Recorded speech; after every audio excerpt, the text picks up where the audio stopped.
Selamat sore Sobat Milenial dan Gen Z. Apa kabar? Semoga kalian dalam keadaan happy dan healthy pada hari ini. Kembali lagi, saya nemuin kalian di program Signature IDN Times, yaitu Ngobrol Seru, untuk ngobrolin satu isu yang menjadi sorotan publik dan cukup hangat gitu ya, diperbincangkan selama satu pekan terakhir. Saya Santi Dewi, jurnalis IDN Times berbasis di Jakarta, bakal nemenin kamu untuk ngebahas isu terkini ini selama kurang lebih 1 jam ke depan.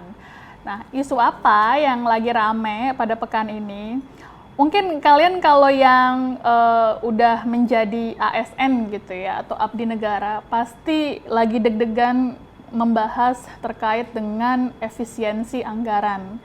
Karena mau nggak mau dan harus diakui, para PNS ini adalah salah satu elemen yang terdampak langsung dari kebijakan efisiensi yang dicanangkan oleh pemerintahan Prabowo Subianto dan Gibran Rakabuming Raka. Targetnya Pak Prabowo itu mau menghemat APBN 2025 ini sebesar 306,7 triliun gitu. Jadi kita akan mengambil tema besar, yaitu efisiensi ini untuk siapa? Karena di saat ada instansi atau lembaga negara yang merasa kesulitan untuk beroperasi gitu ya selama beberapa bulan ke depan karena anggarannya dipotong, tapi ada juga tuh kementerian atau instansi negara yang aman dari pemotongan, atau kalau dipotong itu kecil sekali nominalnya gitu. Jadi seolah-olah ada ketidakadilan gitu atau diskriminasi yang dirasakan seperti itu. Nah, untuk ngebahas isu yang lagi jadi perbincangan ini, dari virtual sambungan Zoom saya sudah ditemani oleh 3 narasumber, tapi nanti satu akan menyusul belakangan. Saya sapa dulu yang pertama, ada Direktur Kebijakan Publik Center of Economic and Law Studies Selios, ada Mas Media Askar. Halo, selamat sore Mas Media. Selamat sore Mbak Santi. Sehat-sehat Mas? Sehat, terima kasih sudah diajak ngobrol. Kami yang mendapat kehormatan Mas Media bisa bersedia meluangkan waktunya untuk ngasih insight nih kepada Sobat Milenial dan Gen Z selama hampir 1 jam ke depan. Lalu yang kedua ada Direktur Imparsial Mas Ardi Manto Adiputra. Halo, selamat sore Mas Ardi. Selamat sore Mbak Dewi. Selamat sore Mas, sehat-sehat Mas? Sehat.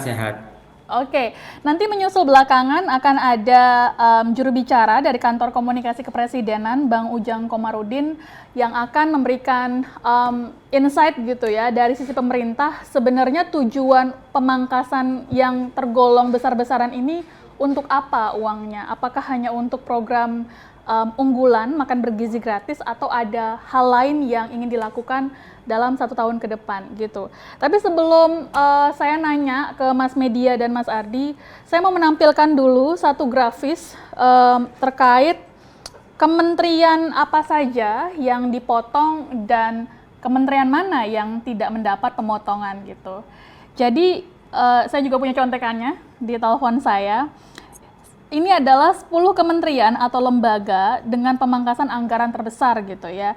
Yang kemarin langsung curhat setelah rapat di parlemen itu adalah Kementerian PU, karena anggarannya langsung dipotong drastis gitu ya, 81,38 triliun gitu. Lalu ada juga Kemendikti Saintek di situ, Kementerian Kesehatan, Kementerian Perhubungan. Nah, Kementerian Perhubungan ini salah satu kekhawatirannya adalah nantinya subsidi untuk transportasi umum akan dikurangi gitu. Salah satu dampaknya yang dikhawatirkan adalah itu. Lalu kemudian ada Kementerian Agama, bahkan Kementerian Keuangan ikut dipotong, walaupun jumlahnya kecil gitu ya, 12,36 triliun. Kementerian Pertanian, Kementerian Pendidikan Dasar dan Menengah itu 8,03 triliun, hingga Otorita IKN sebesar 4,81 triliun gitu. Nah, di bawahnya itu ada 16 kementerian atau lembaga yang tidak kena pemangkasan sama sekali. Tapi saya harus memberikan update gitu ya. Kalau teman-teman ngelihat di situ ada Polri yang termasuk tidak mendapat pemotongan per sore ini, karena sore ini di parlemen itu lagi riuh sekali. Jadi ada rapat maraton gitu ya di semua komisi yang berlangsung dengan para mitranya. Jadi sore ini Komisi 3 ketika rapat dengan Polri itu akhirnya diambil keputusan bahwa instansi Polri juga kena pemotongan. Yang dipotong itu anggarannya sebesar 20,5 triliun atau 16,26%. Jadi kalau anggaran fullnya itu adalah 126,64, lalu kemudian dipotong 20,5 triliun gitu. Sisanya itu belum ada perkembangan, termasuk Kementerian Pertahanan ya, yang katanya sama sekali tidak mendapatkan pemotongan dari pemerintah gitu. Nah, saya mau nanya pertanyaan pertama ini diarahkan ke Mas Media nih, Mas.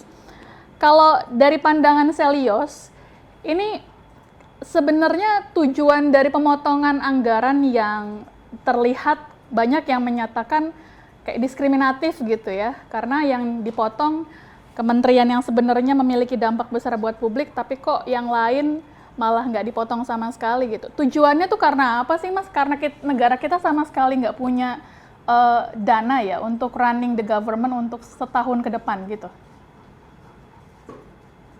Ya, terima kasih banyak Mbak pertanyaannya. Sebetulnya kalau kita bilang bahwa Indonesia itu kolaps dan nggak punya dana, nggak juga gitu ya. Kita Oke. masih secara ekonomi cukup stabil. Tetapi kalau pertanyaannya apakah ruang fiskal kita baik-baik saja, maka jawabannya cukup mengkhawatirkan. Memang karena hutang kita sangat besar sekali, bahkan beban bunga hutang itu lebih dari 500-an triliun untuk tahun ini. Dan pada saat bersamaan Pak Prabowo menginginkan program ambisius MBG. Dan ini sudah diulang-ulang terus oleh Pak Prabowo, kebutuhan anggarannya 400 triliun. Dan ada kemungkinan, bukan kemungkinan ya, sudah pasti salah satu tujuan pemangkasan anggaran itu adalah MBG. Jadi ada reformasi anggaran yang coba dilakukan oleh pemerintah Pak Prabowo. Tapi saya ingin memberikan catatan, reformasi anggaran itu akan bermasalah ketika dilakukan oleh pemerintah yang buruk. Dan inilah yang terjadi hari ini. Kita menyaksikan dalam hitungan jam kebijakan bisa berubah, begitu ya. Dan angkanya sudah keluar gitu ya. Jadi besaran nominal penghematan anggaran itu sudah keluar. Tapi yang ingin justru publik ketahui sebetulnya behind the scene-nya. Sebetulnya angka itu keluar rasionalisasinya dari mana? Karena kalau bicara tata kelola pemerintahan, budgetkan potongan anggaran itu harus melewati beragam tahapan. Pertama, ada komunikasi yang transparan. Kedua, pelibatan stakeholder. Ketiga, ini yang paling penting adalah komunikasi dengan pengambil kebijakan. Ya ini ya menteri-menterinya. Tapi ini kan enggak ya. Jadi anggaran sudah dipotong, disebar ke kementerian, kementerian kaget, ASN-nya kaget, bahkan kagetan itu menuai banyak masalah lanjutan. Tukang bersih-bersih, kalau saudara-saudara kita pegawai kontrak yang dirumahkan, begitu ya. Nah, ini kekacauan-kekacauan yang hanya terjadi ketika reformasi dilakukan oleh pemerintahan yang buruk. Dan ini juga sebetulnya masukan konstruktif ya, harusnya bisa dilihat oleh pemerintah bahwa hari ini masyarakat sipil itu mengawasi dan publik mengkritik. Dan kritik ini harus direspon oleh pemerintah. Jadi kalau hari ini akhirnya kemudian polisi anggarannya juga ikut dipotong, ya baik, bagus gitu ya, artinya kritik publik didengar. Tapi jangan terus-menerus seperti ini gitu. Karena kalau mengikuti kondisi ideal, William Dunn itu kan bilang bahwa kebijakan itu harus selalu dimulai dari formulasi kebijakan, forecasting, implementasi, kemudian evaluasi. Kalau ini kan enggak, angkanya keluar dulu, kebijakan diketok dulu. Kalau masyarakat heboh, baru dirubah. Kalau masyarakat nggak heboh, lanjutkan. Nah, ini nggak benar. Secara teori ini nggak ada. teori ini hanya terjadi di pemerintahan saat ini. Jadi ini yang kemudian harus didiskusikan kembali oleh pemerintah, stakeholder terkait, termasuk juga dengan DPR. Karena memang saya paham Pak Prabowo berpidato, maksudnya efisiensi gitu ya. Tapi kan nggak demikian yang dibaca oleh publik, bahwa anggaran ini memang digeser untuk kepada MBG begitu ya. Dan sedangkan program-program prioritas strategis lainnya dihapus. Nah, ini yang jadi polemik hari ini. Jadi yang terjadi adalah kementerian dan lembaga itu saling mencari perhatian publik bahwa mereka paling terdampak gitu ya. Jadi ada kecemburuan antar lembaga, kenapa lembaga Sultan ini nggak dipotong misalkan. Tapi menurut saya ya lagi-lagi dampak teknokratisnya yang harus dipikirkan masa-masa gitu. Kementerian PU dikurangi 81 triliun, pasti ada masalah lanjutan untuk perawatan jalan. MK hanya bisa jadi pegawai sampai Mei 2025. Ini kan lucu sekali. Ini dikomunikasikan nggak dengan MK pada saat angka ini dikeluarkan. Makanya pertanyaan saya adalah, siapa yang menentukan angka ini pertama kali? Setkap kah? Kementerian Keuangan kah? Juru bicara Presiden kah? Kementerian apa lagi yang berkaitan dengan ekonomi? Saya nggak tahu, kita semua nggak tahu kenapa angka ini bisa keluar. Dan harusnya angka ini keluar setelah dirasionalisasikan, setelah didiskusikan dengan stakeholder terkait. Ini kan enggak, akhirnya heboh. Nah, yang paling dirugikan oleh kehebohan ini adalah layanan publik. Layanan publik dari tingkat pusat sampai ke level daerah. Bahkan daerah itu sampai sudah mengencangkan ikat pinggang ya, sampai mereka bingung, Ya, siap-siap bahwa anggaran ini sudah nggak ada lagi. ya, Mungkin begitu Mas, sebagai awalan pembuka. diskusi. Oke. Saya berharap ini segera dicari jalan keluarnya Hmm. agar hebohan dan kekonyolan ini berhenti. Karena baru kemarin staf sus justru dilantik ya. Ini kritik luar biasa dari publik. Staf sus dilantik pada saat efisiensi anggaran dilakukan. Ya, betul, Ini betul. semangatnya justru pemborosan yang masif Mm, mm, mm, mm. dan menabrak logika. Nggak bisa dirasionalisasikan kenapa ini bisa terjadi. Dan Ya. faktanya ini terjadi hari ini. Oke, oke. Ya. Baik, Mas Media, sebelum saya beralih ke narasumber yang lain, kan akhirnya diotak-atik lagi ya, setelah ada rapat dengan mitra dan komisinya di parlemen pada hari ini gitu. Sementara sudah ada target, seperti tadi Mas Media sampaikan, angkanya harus berhemat 306 triliun tuh kurang lebih. Kalau begitu ceritanya, berarti akan ada revisi juga target penghematan ini, kalau prediksi Mas Media. Karena kan yang akhirnya yang tadinya nggak dirumahkan sebagai dampak dari kebijakan ini tidak jadi gitu. Lalu yang tadinya dipotongnya banyak, kemudian ada istilahnya rekonstruksi tadi saya ikuti rapatnya, artinya ditambah gitu. Jadi kalaupun dikurangi nggak terlalu banyak gitu. Walaupun ada juga kementerian atau instansi yang belum dipotong hingga saat ini anggarannya. Gimana Mas? Saya urut satu-satu ya, soal apa? Kebijakannya adalah pemangkasan anggaran. Ini nggak ada yang salah. Mm-mm. Saya justru mendukung langkah ini untuk menyisir kembali anggaran yang tidak produktif. Persoalannya adalah di kata bagaimana pemangkasan itu dilakukan. Dan disinilah problemnya ya.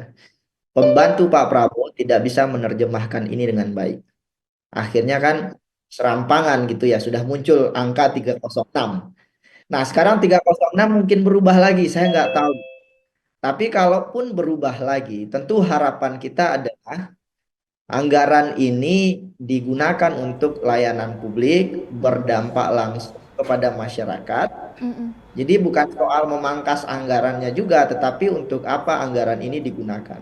Ya, ya, Ini yang menjadi pertanyaan yang juga mungkin belum terjawab ya. ya, betul. Beberapa kali pemerintah bilang anggarannya di antara 306 itu akan dialokasikan ke MBG. Ya. Dan kemudian ada opsi juga 100 triliun ke MBG. Nah ini juga cukup problematik gitu ya. Mm-mm. Seperti yang kami sampaikan di studi yang kami rilis gitu. Oke. Artinya kita butuh jawaban. Kita bertanya kepada pemerintah yang kita pilih. Mm-mm. Dan harapannya pemerintah menjawab dengan jawaban yang teknokratik.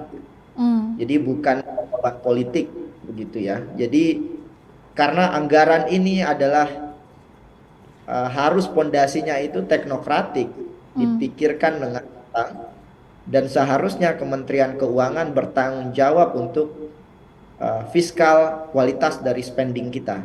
Hmm. Kecuali bukan Kementerian Keuangan yang utak-atik anggaran ini, kita nggak tahu siapa. Hmm. Begitu Mbak, mungkin mudah-mudahan Oke. bisa menambah perspektif atau setidaknya masukan untuk pemerintah hari ini. Oke, nah untuk ngasih masukan langsung di forum yang sama sudah ada juru bicara dari Kantor Komunikasi Kepresidenan, Bang Ujang Komarudin. Ini teman lama nih sebenarnya. Sudah ada Bang Ujang? Halo Mbak Santi, Assalamualaikum Bang Assalamualaikum. Ujang, sehat-sehat Bang. Salam. Alhamdulillah teman-teman semuanya selamat sore. Oke, Bang Ujang, sebenarnya mudah-mudahan bisa ngasih insight yang ini ya, cukup masuk akal gitu terkait dengan pemotongan atau pemangkasan anggaran ini. Jadi tadi ada pertanyaan dari Selios terkait dengan angka dan alasannya apa, dananya dipakai untuk apa. Jadi yang pertama gini, tadi kan sempat muncul ya, dianggap bahwa pemangkasan ini angkanya nggak rasional. Pertanyaannya, yang melakukan atau memberikan masukan nominalnya dipotong sekian tuh instansi apa sih, Bang Ujang? Kementerian Keuangan atau angka itu datang langsung dari Presiden, Bang? Saya jelaskan dulu Mbak Santi ya. Ya, ya. Pertama kita merujuk kepada Inpres nomor 1 tahun 2025 Oke. tentang efisiensi. Oke. Saat ini kami menyebutnya rekonstruksi ya, efisiensi anggaran. Ya. Nah, banyak memang masyarakat mengkritisi ini, tapi perlu kami jelaskan. Dan sebenarnya bukan hanya publik, tetapi kami melihat ya kelihatannya ke dalam sendiri banyak yang tanda petik ya persoalan ini dianggap merugikan. Tetapi kalau kita lihat secara baik dan positif secara umum, perlu saya jelaskan bahwa efisiensi ini kan untuk mengurangi lemak ya belanja-belanja di APBN. Jadi saya contohkan, bukan untuk melemahkan otot-otot. Jadi kalau kenapa misalkan hari ini kami dituduh, kami dikritik, ya dalam konteks tertentu kami menerima, tetapi dalam hal kesehatan APBN gitu, dalam konteks untuk menjaga stabilitas fiskal, ini juga Pak Presiden perlu mengefisiensikan anggaran.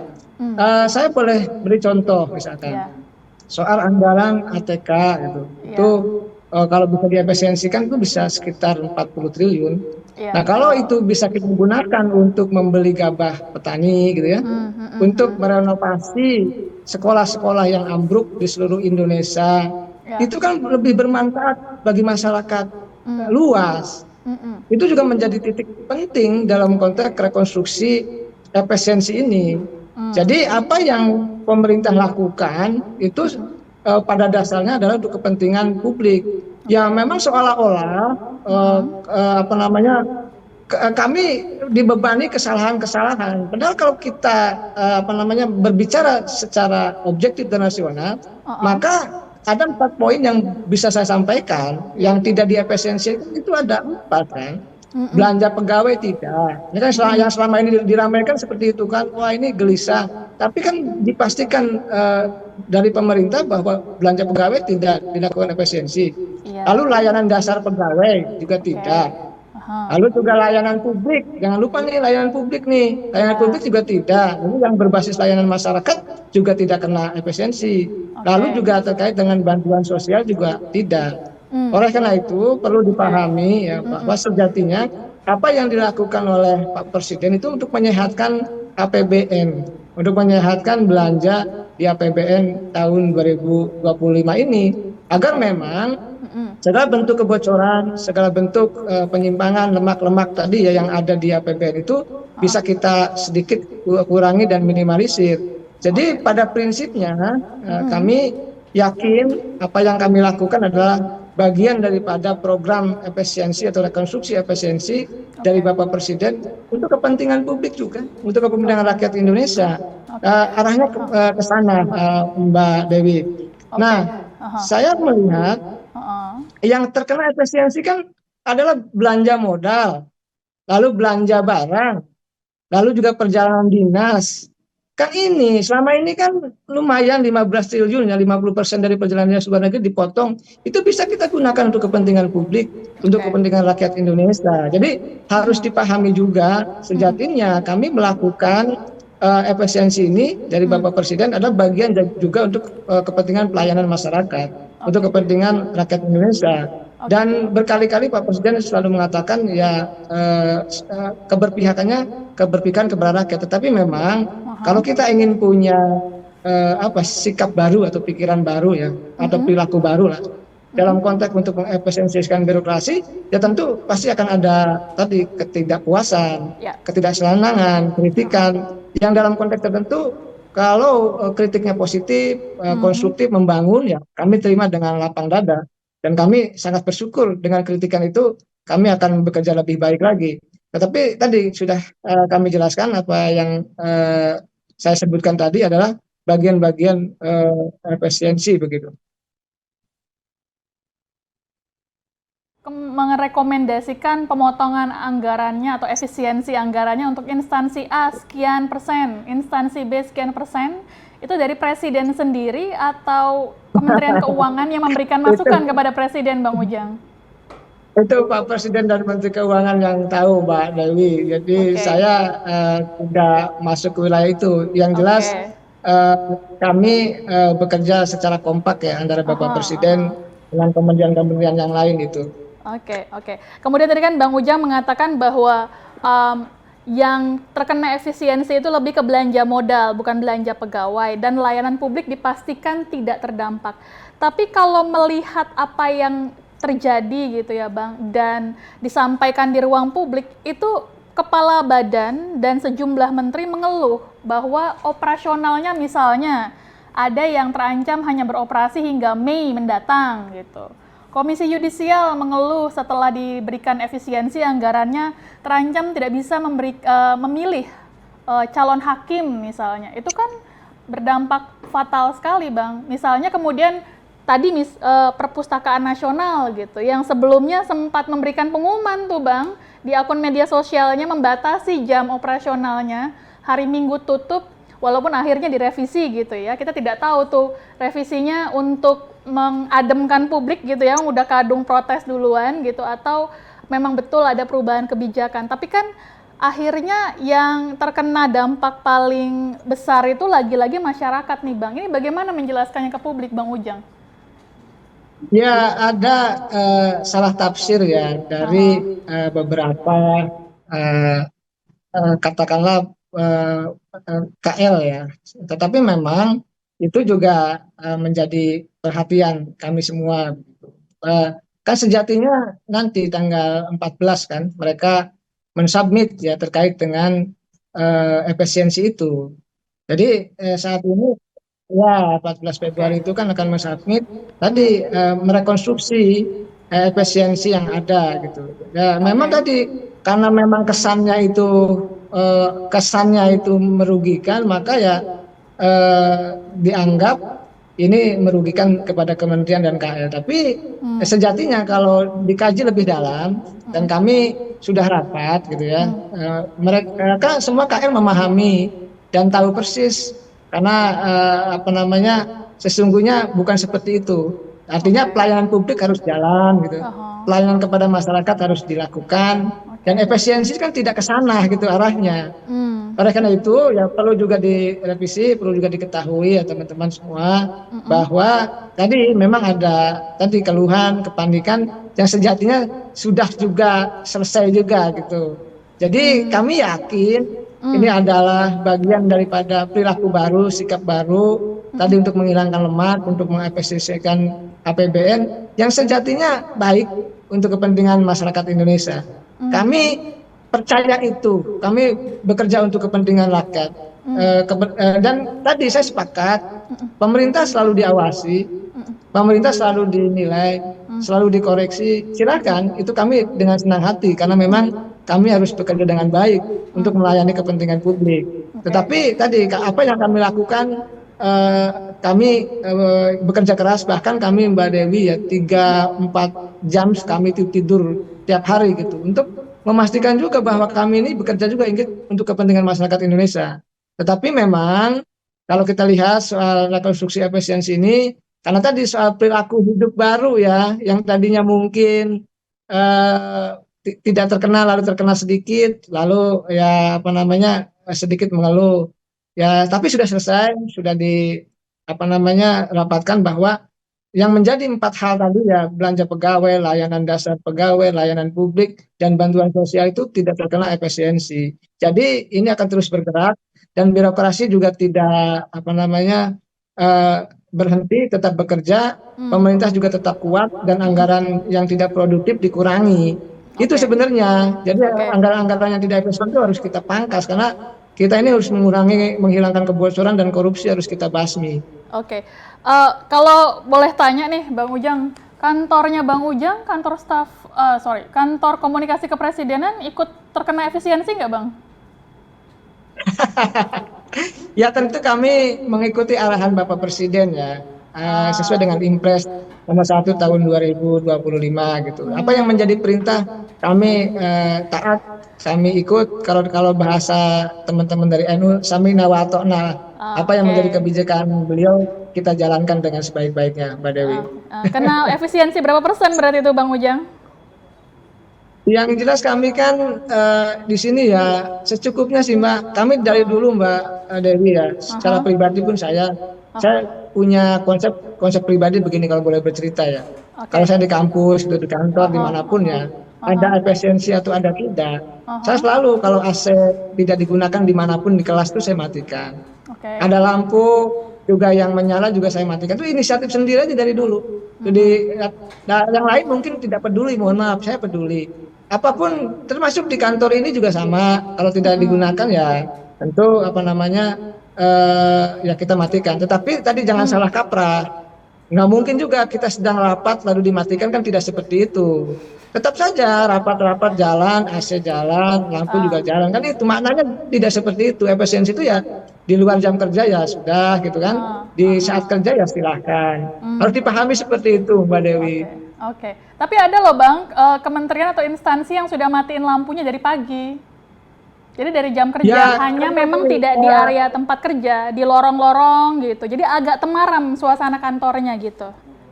Ya jangan disalah pahami, kan tadi kami di kantor juga yang sama gitu ya, di lembaga pemerintah gitu. Ya ketika kerja ya tetap jalan gitu. Ketika kerja ya tetap melakukan. Nggak mungkin juga misalkan kami Zoom nih, saya Zoom lalu AC-nya mati, lalu listriknya nggak ada, internetnya nggak mungkin. Jadi secara rasional ya kami memahami dari kementerian-kementerian juga tentu tadi sangat paham terkait dengan ini begitu. Oke, pertanyaan saya selanjutnya, anggaran operasional untuk Presiden Prabowo juga ikut diefisiensikan, Bang, yang di bawah Kementerian Sekretariat Negara, karena tadi datanya nggak ada sih yang kami paparkan kementerian atau lembaga yang terkena potongan paling besar atau yang tidak dipotong sama sekali gitu. Ya Mbak, perlu diketahui teman-teman ya, bahwa ada perjalanan dinas juga kan dikurangi, lalu rapat-rapat juga hari ini menggunakan Zoom. Jadi prinsipnya lebih efisien dan itu menjadi kewajiban kami selaku yang terikat oleh aturan. Jadi ya misalkan gini contoh Mbak, Kementerian Luar Negeri lah. Mereka kan dinasnya ke luar negeri, kan nggak mungkin juga diefisiensikan terkait dengan itu. Jadi soal efisiensi kan tergantung tugas dari fungsi dan dari kementerian dan lembaga itu. Jadi ini yang harus diketahui oleh masyarakat Indonesia. Jadi kembali kepada kesehatan negara tadi, bahwa ya tadi rapat-rapat ya, di Zoom, bahkan kami juga rapat-rapat tidak di hotel gitu, di kantor gitu kan. Rapat ya secukupnya, bahkan ada pelantikan juga di sekretariat Setnek itu di ruangan pejabatnya gitu loh. Tapi memang kami tidak publish itu. Jadi harap diketahui seperti tidak melakukan hal-hal yang mewah yang hari ini menjadi kritik dari publik. Oke, sebelum saya beralih ke narasumber lainnya nih Bang, ada juga yang mengusulkan gitu ya Bang Ujang, daripada ribet-ribet motong atau mengefisiensikan anggaran kementerian, mengapa Pak Presiden tidak meninjau ulang jumlah kementeriannya? Jadi dibuat lebih ramping, jumlah menterinya lebih sedikit, wamennya juga lebih sedikit gitu kan? Mungkin itu lebih berdampak lebih besar gitu Bang, daripada otak-atik anggaran gitu. Kami concern begini Mbak Dewi, dengan kabinet yang ada saat ini, kan kami memaksimalkan yang ada, dengan kekompakan yang ada. Kan survei Litbang Kompas itu kan 80,9% tingkat kepuasannya. Walaupun memang ada catatan-catatan juga, kekurangan-kekurangan itu. Artinya sesungguhnya kalau kita bicara itu kan sejatinya kerjanya cukup bagus, cukup baik. Kalau saya dosen itu, kalau 80% kan nilainya A gitu. Enggak amin tapi sudah A. Nah, harus dipahami sekali lagi bahwa itu menjadi jalan yang terbaik sesungguhnya efisiensi ini untuk mengurangi lemak-lemak tadi, untuk menghilangkan lemak-lemak sedikit demi sedikit agar memang biaya belanja APBN kita betul-betul rasional dan efisien gitu. Dan yang dikurangi itu kan tadi bukan dari belanja pegawai dan layanan publik, tidak. Yang dikurangi adalah belanja modal dan belanja pegawai, dan tentu tadi perjalanan dinas yang dianggap pemborosan. Dan kami yakin sekali lagi mudah-mudahan ini kebijakan yang eh, berpihak kepada publik dan dipahami sebagai jalan keluar untuk menyehatkan APBN dan untuk kami tetap bekerja untuk kepentingan publik, untuk masyarakat Indonesia. Sekali lagi, kritikan-kritikan pada prinsipnya kita terima karena kita negara demokrasi, karena bagaimanapun kami ini kalau ibaratnya seperti di akuarium kan, seperti ikan di akuarium pasti akan dilihat, akan dinilai oleh siapapun begitu. Dan kami memahami itu, maka kami harus bekerja dengan baik dan sebaik-baiknya. Oke, baik. Terima kasih Bang Ujang. Saya mau beralih ke Mas Media lagi, Mas. Jadi tadi kan saya sempat melontarkan ide ya, daripada pusing-pusing gitu ngotak-ngatik anggaran, kenapa nggak dirampingkan saja jumlah kabinetnya, barangkali itu berdampak lebih signifikan. Selyus setuju dengan ide semacam ini, Mas Media? Ya, kami sudah suarakan dari awal ya, bahwa salah satu blunder Pak Prabowo menurut kami adalah dengan memilih kabinet yang terlalu gemuk. Dan sekarang implikasinya dari segi komunikasi kebijakan itu nggak bisa dilakukan dengan mudah. Jadi skema satu komando oke saja, tetapi ketika itu terlalu lebar, terlalu banyak, ada potensi misinterpretasi gitu ya di antara para Pak Prabowo. Bahkan kalau dari segi anggaran, tunjangan-tunjangan untuk staf sus, wamen, dan menteri itu juga kami hitung ada potensi pemborosan anggaran sekitar 2 triliun. Begini, kita bicara soal dampak ya hari ini. Dan saya dalam banyak poin juga sepakat dengan Bapak Ujang tadi yang menyampaikan bahwa ini proses, ini terus dilakukan, diupayakan oleh pemerintah. Tapi kalau bicara soal dampak dari setiap kebijakan yang dilakukan, saya kira ini yang masih missing. Pak Prabowo melakukan pemangkasan anggaran, saya setuju-setuju aja, sangat setuju bahkan gitu. Tetapi ketika pemangkasan anggaran ini dilakukan dengan tidak hati-hati, maka ini bisa berbahaya. Jadi ada dimensi implementasi, eksekusi yang mungkin saya kira perlu dioptimalkan oleh pemerintah hari ini. Dan soal ini nggak mengurangi bantuan sosial, ini nggak mempengaruhi layanan publik. Sebetulnya kalau dilihat dari porsi pemangkasan anggaran kemarin yang diumumkan itu Bang Ujang, itu juga kekhawatiran daerah itu pasti akan berimplikasi pada layanan publik begitu. Memang kita belum bisa mendetailkan satu persatu ya karena dinamikanya cepat sekali. Tetapi misalkan pemotongan anggaran transfer ke daerah itu implikasinya terhadap layanan publik itu sangat-sangat signifikan sekali gitu. Nah, ini yang diingatkan oleh publik hari ini. Yuk mikir dulu gitu. Jangan kemudian langsung dikomunikasikan sehingga sekarang kan ya kekacauan, kekisruhan itu sudah terjadi. Ini yang seharusnya nggak terjadi kemarin ya kalau seandainya dikoordinasikan dengan. Sama satu lagi, kan nalar publik berbicara ya, staf sus diangkat pada saat efisiensi. Bahkan kalau kita bicara soal postur yang harus dipangkas, juga salah satunya saya kira adalah selain kementerian seperti polisi dan lain-lain itu ya, juga ketimpangan penggajian ASN di Indonesia. Jadi Kementerian Hutan itu gajinya seratusan juta. Sekda Surabaya, Bandung itu 200 juta gajinya. Tapi Sekda di Manggarai Barat itu gajinya hanya 4,2 juta. Jadi kita juga harus fair untuk bilang bahwa oke pemangkasan anggaran, tapi ayo dong dilakukan dengan hati-hati.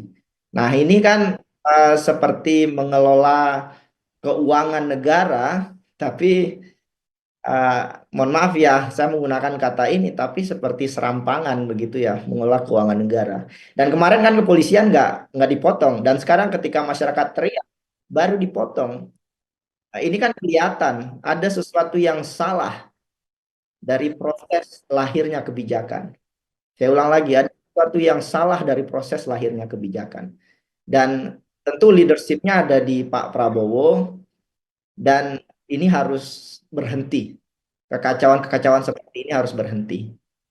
Itu Mbak, mungkin mudah-mudahan bisa menambah diskusi sore. Oke, nah saya mau beralih nih ke Mas Ardi dari Imparsial, Mas. Mas Ardi, ini kan yang saya sorot itu adalah Kementerian Pertahanan ya, yang mana dulu Pak Prabowo sempat menjadi menterinya, lalu saat ini menterinya adalah sahabat baiknya gitu, sohib kental lah dari zaman Akademi Militer. Dan anggarannya untuk Kementerian Pertahanan itu tetap dipertahankan di angka 166,26 triliun gitu. Sementara yang lain itu mendapat efisiensi yang cukup besar istilahnya begitu ya. Nah, kalau dari Imparsial sendiri melihatnya cukup bijak nggak sih kebijakan ini, Mas, tetap membiarkan Kementerian Pertahanan anggarannya segitu dan kemudian diduga gitu ya, kami menduganya bahwa nanti pembelian alutsista itu tetap berjalan di masa efisiensi ini. Gimana catatan dari Imparsial, Mas Ardi? Ya, pertama ini kita ingin menunjukkan apa namanya bahwa ketiadaan absennya pemotongan di Kementerian Pertahanan ini menunjukkan politik anggaran pemerintahan Prabowo Subianto yang lebih cenderung apa namanya melakukan apa sekuritisasi gitu ya atau pendekatan keamanan dengan aparat keamanan gitu ya, di mana dalam 3 bulan terakhir saja itu kita apa namanya dengan apa mudah melihat begitu militer terlibat aktif dalam berbagai kebijakan pemerintahan Prabowo Subianto gitu ya, dalam food estate di Merauke, dalam apa namanya terakhir adalah pengangkatan militer aktif menjadi Dirut Bulog begitu ya. Ini politik apa namanya garis besarnya dari pemerintahan Prabowo Subianto, yaitu apa namanya dengan menggunakan pendekatan sekuritisasi atau keamanan gitu. Nah, dan termasuk juga adalah anggaran Kementerian Pertahanan itu yang apa namanya tidak dipotong, meskipun itu apa tadi Pak Ujang mengatakan bahwa ada pemotongan perjalanan dinas, ada pemotongan apa namanya rapat-rapat, ya, tapi itu tidak tercermin dari pengurangan apa namanya anggaran di Kementerian Pertahanan. Kemana larinya kalau memang perjalanan dinas itu dikurangi, kalau rapat-rapat meeting itu dikurangi, begitu ya. Eh, Alih-alih melakukan efisiensi, pemerintahan Prabowo kami nilai itu hanya melakukan realokasi anggaran, realokasi untuk Itu dia dari berbagai kementerian lembaga ini dicomot-comotin, dipangkas-pangkasin, dikurang-kurangin untuk politik anggarannya Prabowo, politik pemerintahnya Prabowo yang lebih cenderung memperkuat aspek Militeristik. pertahanan, kemudian juga ada janji-janji kampanye tadi disampaikan oleh Mas Media soal makan bergizi gratis begitu ya, lebih ke arah sana. Kalau Oke. efisiensi itu tentu hal-hal yang tidak penting menurut kita, menurut publik itu dipangkas gitu. Itu tidak dilakukan. Misalnya dengan mengangkat berbagai staf sus yang sebetulnya itu juga tidak terlalu penting, meskipun boleh ya, meskipun mungkin gitu ya. Tapi itu kan bagian dari pemborosan gitu, menghambur-hamburkan uang. Kemudian juga tadi disinggung jumlah kementerian yang begitu gemuk ya, sampai kalau kita totalkan lebih dari 100 menteri atau wakil, dan termasuk wakil menteri 109 kalau tidak salah, yang harus dibebankan pada anggaran pemerintah atau negara. Jadi secara garis besar ini eh, apa namanya bukan efisiensi, tetapi ini adalah shock wave ya. Pemerintah hari ini ingin memperlihatkan bahwa eh, apa namanya eh, presiden itu mengendalikan anggaran berbagai kementerian dan lembaga, dan kemudian juga prioritas mana yang diperkuat oleh pemerintahan Prabowo, dan ini akan mewarnai politik kita dalam setidaknya 5 tahun ke depan, begitu. Oke, baik Mas Ardi. Tadi karena Mas Ardi sempat menyinggung soal pengangkatan staf khusus yang baru terjadi pada Selasa kemarin, yang mana sebenarnya ada 5 staf khusus ya, tapi yang disorot satu, yaitu Deddy Corbuzier, yang mana pada tahun 2022 sebenarnya yang bersangkutan juga pernah disorot karena diberikan pangkat Letnan Kolonel tituler gitu oleh Pak Prabowo ketika masih menjabat sebagai Menhan.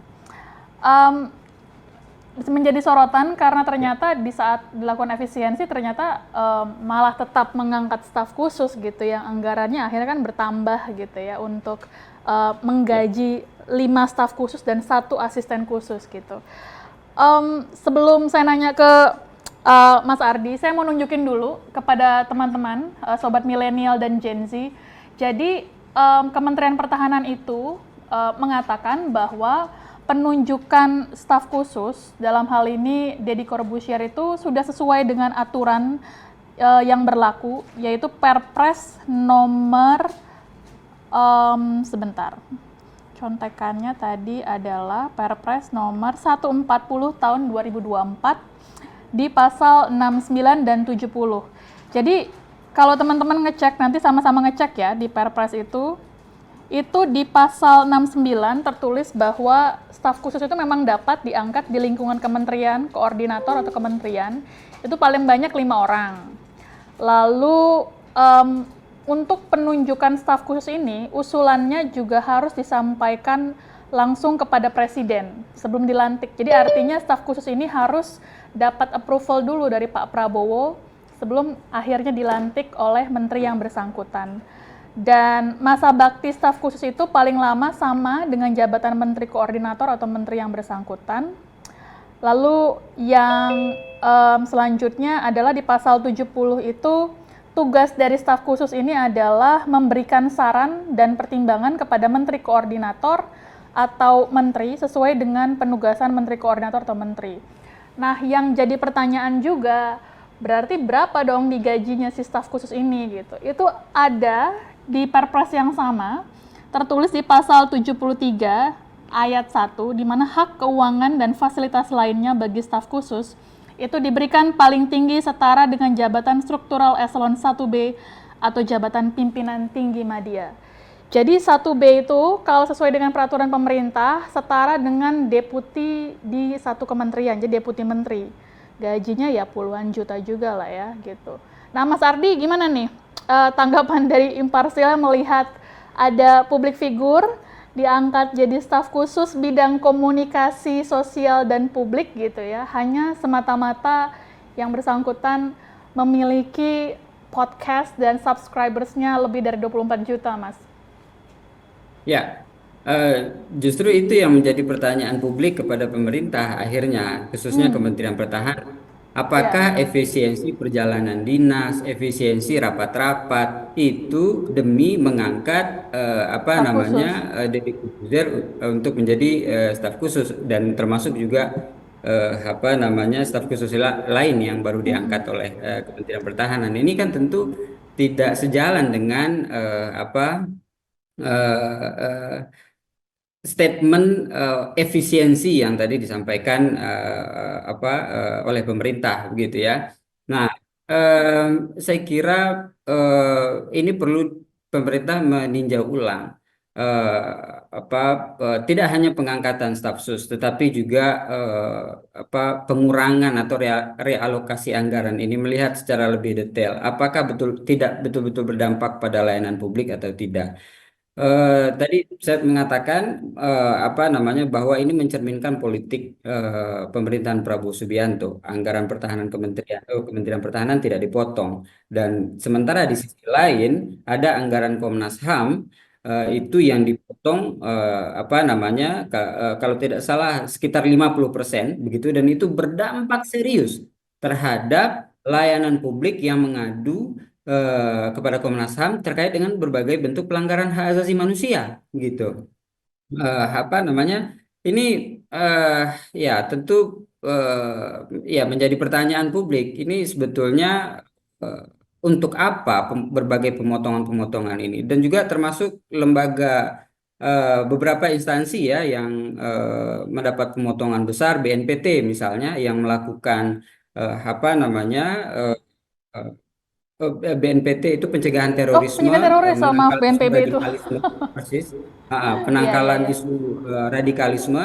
Mm-mm. Nah, apakah kemudian pertanyaannya, apakah pemerintah ini ingin mengubah cara pendekatan penanganan terorisme di Indonesia ke depan yang tidak Hmm. lagi melakukan pendekatan apa namanya preventif gitu?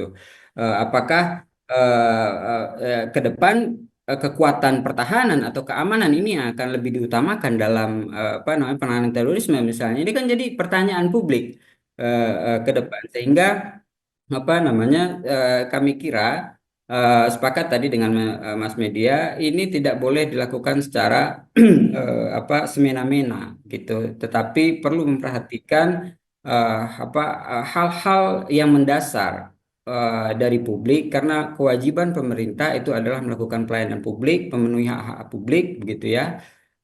Dan banyak yang akan terdampak dari pemotongan anggaran tersebut gitu. Oke, oke.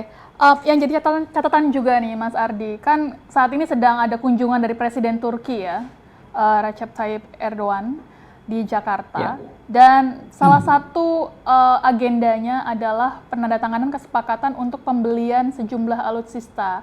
Yang sudah terkonfirmasi itu adalah pembelian drone Bayraktar.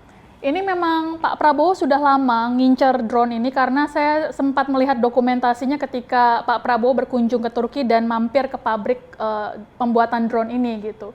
Pertanyaan saya, apakah cukup bijaksana Mas Ardi ketika kita semangatnya lagi efisiensi, tapi pembelian alutsista yang jumlahnya atau nominalnya mahal itu tetap digeber tahun Ya. ini, Mas?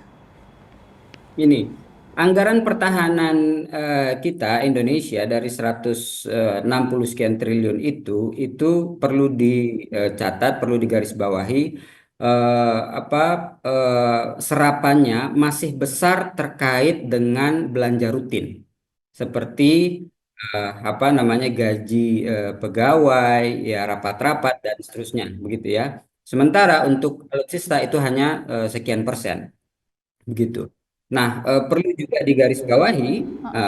digarisbawahi bahwa kekuatan pertahanan kita itu juga masih belum mencapai yang disebut dengan minimum essential Essential force gitu. force ya. Jadi kebutuhan untuk memperkuat alutsista kita itu memang mutlak, itu memang betul adanya. Nah, jika apa namanya eh, yang dikatakan oleh pemerintah adalah betul melakukan efisiensi, ini seharusnya kan apa bisa di eh, apa anggaran yang diotak-atik itu adalah anggaran rutinnya tadi, begitu ya. Bagaimana pemenuhan alutsista itu tetap dapat dilakukan, modernisasi alutsista kita, yaitu dengan menghemat belanja-belanja yang sifatnya apa tadi, yang sifatnya rutin tadi, begitu. Eh, tapi ini tidak tercermin, saya kira, dari apa namanya, pemotongan anggaran yang dilakukan oleh Kementerian Pertahanan hari ini gitu. Dan ini ya pemerintah perlu menjelaskan terkait dengan hal ini. Satu apa ini juga membuktikan bahwa tadi yang saya katakan, politik kebijakan Presiden Prabowo ke depan ini akan mengarah pada pendekatan sekuritisasi, di mana aktor-aktor pertahanan keamanan ini akan apa namanya diperkuat ya, sementara hal-hal yang berkaitan dengan kebutuhan publik lainnya itu ya katanya apa disebutkan dilakukan efisiensi begitu. Sementara dalam apa namanya untuk anggaran pertahanan gitu ya dan kepolisian, karena baru juga diprotes oleh publik, baru dipotong gitu, itu akan tetap gitu, pemotongannya juga tidak signifikan. Hanya instansi apa namanya lembaga yang saya kira tidak berkaitan dengan eh, eh, isu keamanan itu yang mendapat pemotongan yang cukup signifikan. Nah, ini saya kira perlu jadi perhatian bagi kita semua ke depan. Oke. Jadi it's okay untuk tetap membeli alutsista karena memang mayoritas alutsista kita sudah usianya usang ya, Mas Ardi ya. Tapi Ya, ya. yang Tetapi diprioritaskan, juga penting. uh, Iya, apa namanya, dalam pembelian alutsista ini sebetulnya penghematan masih bisa dilakukan jika pembelian alutsista itu dilakukan langsung apa namanya G2G gitu, oh, oke. tidak Tidak dilakukan melalui dengan pihak ketiga ya. antara lagi. Nah, selama ini kan tidak, apa namanya, pembelian alutsista kita itu dilakukan melalui perantara yang kemudian apa namanya, ini logikanya saja, tidak mungkin perantara itu tidak mengambil keuntungan begitu. Dan bahkan kita tidak tahu berapa besar apa namanya jumlah selisih yang diambil oleh pihak perantara tersebut atau broker tersebut gitu. Nah, Iya, ini ke dugaan depan markupnya itu kebijakan ya. pengadaan alutsista oleh pemerintahan Prabowo Subianto itu harus dilakukan melalui mekanisme G2G. G2G, tidak lagi melalui broker, ya. Oke. Baik. Nah, saya mau beralih ke Mas Media lagi nih, Mas. Kan kemarin Selio sempat merilis ya hasil studi gitu, Kak, di mana dari tim risetnya memberikan sejumlah usulan kepada Pak Prabowo. Ada ide lain nih yang bisa dimaksimalkan gitu, selain mengefisiensikan anggaran. Salah satunya adalah pemberian program makan bergizi gratis ini dibuat lebih terarah. Jadi tidak semua anak terima, tapi untuk tahun pertama diprioritaskan untuk anak-anak di kawasan 3T gitu. Itu bisa menghemat berapa triliun, Mas Selio, Mas Media anggarannya? Ya, dengan skema sekarang sebetulnya diskusi-diskusi di banyak ruang publik sudah terjadi ya. Universal coverage ada kemungkinan mencapai 400 triliun. Oke. Dan memang ini nggak sedikit ya, banyak sekali.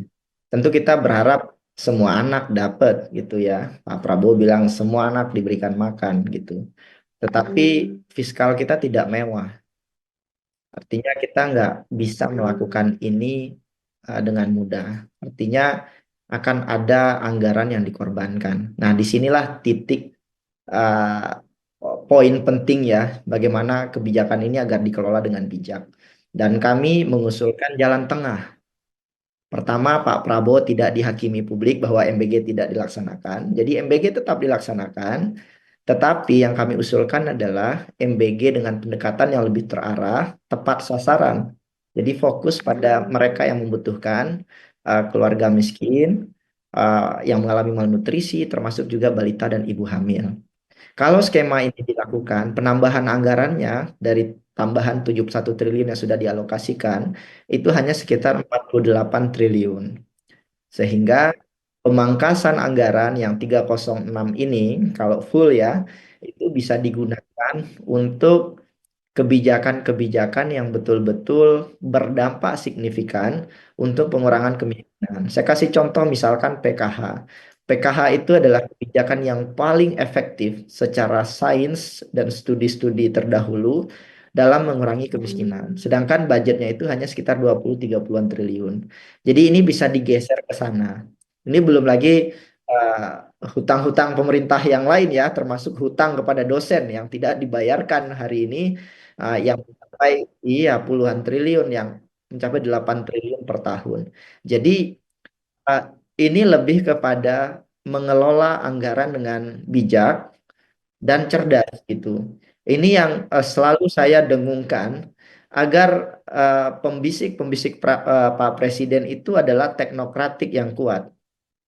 Hingga hari ini saya nggak pernah mendengar tim uh, yang mengelola MBG itu mensitasi studi-studi akademik yang dilakukan oleh peneliti-peneliti di internal pemerintahan, misalkan studi dari BRIN, studi dari Bappenas, misalkan tiba-tiba sudah muncul begitu saja, begitu ya.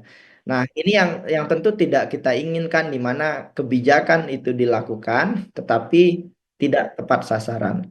Jadi ini bukan sudah kiamat atau game over, enggak. Ini baru memulai. Tapi mulailah dengan tenang, lakukan dengan hati-hati, dan ini semangat yang seharusnya dijaga oleh pemerintah agar terus menjaga rasionalitas, betul-betul menyusun anggaran ini dengan cermat dan untuk kebutuhan publik. Karena kalau tepat sasaran, memang ada banyak yang mengkritik. Kalau tepat sasaran nanti kan nggak ada dapur-dapur yang massal. Nanti sebaran duitnya nggak akan besar gitu ya. Ini suzon-suzon dari publik yang harus dijawab oleh pemerintah juga gitu, agar uh, ini tidak tepat gitu ya. Saya juga tentu berharap tidak tepat gitu ya. Tapi kan publik juga sangkanya gede banget gitu ya. Karena hari ini kalau vendor itu ingin jadi bagian penyaluran MBG, itu juga belum clear petunjuk pelaksanaan teknisnya, siapa, bagaimana, siapa yang dikontak, apa persyaratannya dan lain-lain gitu. Jadi ada banyak sekali PR-PR regulasi yang harus diselesaikan oleh pemerintah saya kira, dan mudah-mudahan ini bisa dikebut gitu. Karena kalau enggak, isu-isu lain-lain ini bergelinding kemana-mana, dan ini juga kritik saya terhadap pemerintah yang merekrut banyak sekali staf sus ya, justru malah blunder. Iya. Pak Deddy Nggak Corbuzier sinkron kemarin penyampaian komunikasinya ya, Mas? MBG. Betul. Jadi saran saya malah Bang Ujang sudah cukup sebetulnya untuk menjelaskan banyak hal begitu ya. Nggak perlu lagi rekrut Deddy Corbuzier. Buat apa? Bang Ujang direkrut karena kompetensinya. Bang Deddy Ujang nggak Corbuzier punya direkrut subscriber karena puluhan juta, kompeten. Mas Media.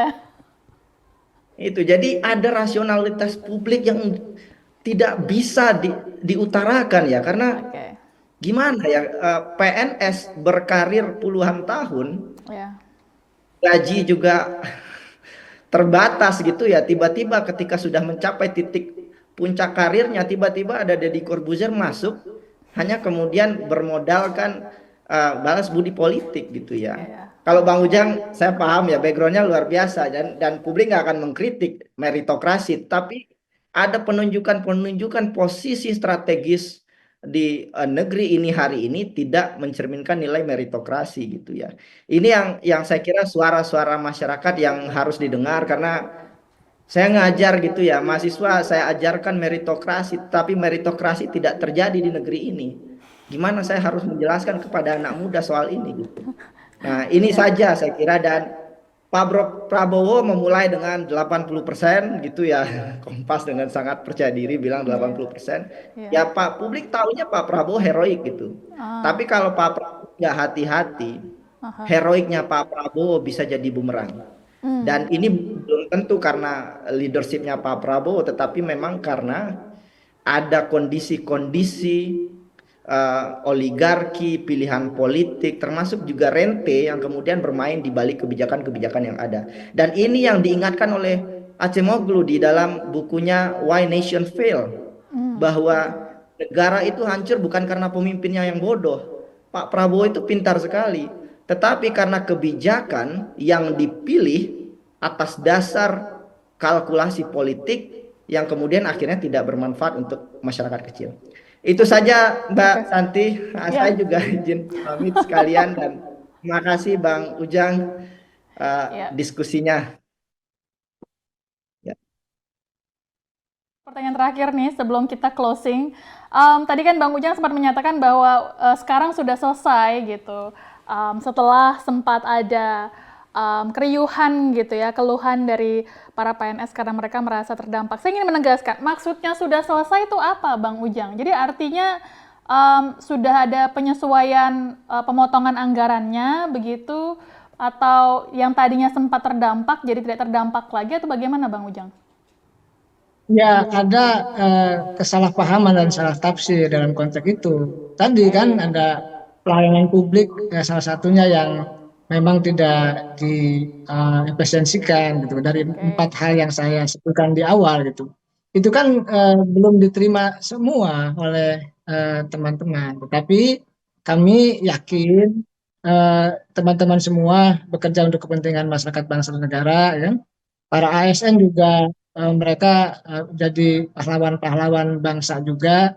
Dalam konteks efisiensi ini, mereka tahu persis dan paham persis bahwa apa yang menjadi perintah Pak Presiden dan sesuai dengan arahan Impres ya nomor 1 tahun 2025 tersebut, ya mereka menyadari dan memahami betul bahwa sejatinya dari 4 kriteria atau 4 faktor yang saya sebutkan itu sudah betul-betul dikaji secara dalam di teman-teman kementerian dan lembaga.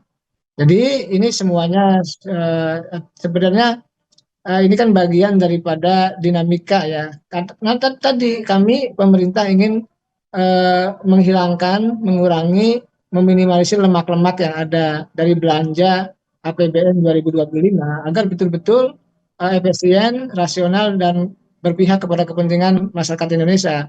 Nah, dari efisiensi ini anggarannya ya secara umum gitu, kalau bisa digunakan untuk kepentingan masyarakat, rakyat Indonesia tadi untuk bikin irigasi, membangun merenovasi sekolah yang ambruk gitu ya, lalu untuk memberi gabah petani itu kan luar biasa dampaknya untuk kepentingan publik, untuk kepentingan masyarakat Indonesia. Jadi kami yakin apa yang kami lakukan adalah demi kepentingan publik, demi kepentingan masyarakat Indonesia. Dan kami sayang kepada rakyat Indonesia, kami juga cinta sayang kepada ASN. Maka mari kita bersama-sama bekerja yang terbaik untuk bangsa ini. Dan kami juga meyakini ini adalah titik awal, titik penting dari pemerintahan Pak Prabowo baru awal ya, baru 3 bulan lebih. Ini kan dari 60 bulan ya, dari 5 tahun yang ada, baru 3 bulan lebih, baru 5%. Masih ada 57 Bulan bulan lagi ya. lagi kami bekerja. Dan ini kan sudah banyak gol-gol, artinya MBG sudah alhamdulillah jalan, lalu cek kesehatan gadis juga jalan. Iya. Jangan lupa juga izin-izin legal juga kan di Kementerian Kehutanan juga dicabut. Ya pagar laut juga izinnya dicabut. Banyak yang kita kerjakan untuk kepentingan masyarakat. Mohon doa restu dari teman-teman, dari rakyat Indonesia agar kami bisa bekerja lebih baik lagi. Pernyataan Bang Ujang itu yang tadinya sempat terdampak, yang sempat dirumahkan nih, kan ada yang tenaga honorer dirumahkan tuh, jumlahnya 1.000 orang gitu. Itu tidak lagi ya? Saya jelaskan sebenarnya itu bukan dirumahkan ya, karena memang habis kontrak kan, tenaga honorer kan habis kontrak. Jadi itu juga harus dipahami dan di apa namanya dimengerti. Kalau yang habis kontrak itu kan tergantung dari tadi ya lembaga-lembaga itu. Oleh karena itu tentu ada catatan-catatan yang kita perlu perbaiki dan evaluasi dalam konteks untuk memastikan bahwa efisiensi ini atau kami sebut rekonstruksi efisiensi ini betul-betul berpihak untuk kepentingan masyarakat Indonesia. Tetap pelayanannya tetap jalan, tetap prima seperti itu. Bang Ujang, terima kasih banyak ya sudah meluangkan waktunya untuk ngobrol bersama IDN Times. Semoga yang disampaikan dari pihak pemerintah bisa memberikan kejelasan gitu ya buat sobat milenial dan Gen Z yang kebetulan menjadi ASN atau abdi negara gitu, supaya udah nggak perlu khawatir lagi terhadap nasibnya beberapa bulan ke depan, termasuk mudah-mudahan nggak terdampak ke ini ya Bang, gaji ke-13 atau THR tetap turun ya Bang Ujang? Enggak ada, itu cair insya Allah. Kan sudah menjadi komitmen kami gitu, insya Allah cair. Oke, baik. Kalau begitu, terima kasih Bang Ujang. Saya juga mengucapkan terima kasih kepada Mas Media yang sudah live lebih dulu karena ada kegiatan lain. Terima kasih Mas Media sudah join, meluangkan waktu bersama IDN Times, dan Mas Ardi dari Imparsial, maksud saya. Terima kasih juga sudah meluangkan waktu untuk memberikan insight-nya. Dan saya ingin mengucapkan terima kasih yang paling besar kepada kalian, Sobat Milenial dan Gen Z, karena sudah stay tune selama kurang lebih 1 jam untuk menyimak obrolan kami mengenai efisiensi anggaran. Semoga kalian mendapatkan manfaat ya dari obrolan kami pada sore hari ini. Sekian dulu episode Ngobrol Seru pada hari ini. Saya Santi Dewi, pamit. Sampai jumpa di program Ngobrol Seru selanjutnya. Bye-bye.